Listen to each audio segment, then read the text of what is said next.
The Meizu 16s mobile features a 6.4, 16.26 cm display with a screen resolution of 1080 x 2340 pixels and runs on Android v8.1 Oreo operating system. The device is powered by octa-core 2.8 GHz, quad-core, Cryo 385 plus 1.8 GHz, quad-core, Cryo 385 processor paired with 6 GB of RAM.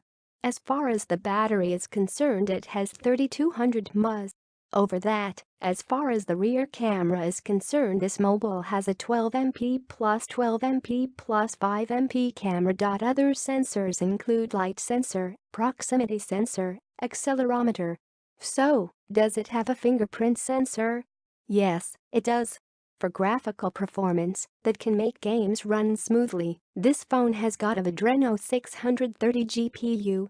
Onboard storage is at 64 GB with the option to expand the memory by no. Meizu is a Chinese consumer electronics company headquartered in Zhuhai, Guangdong Province, China.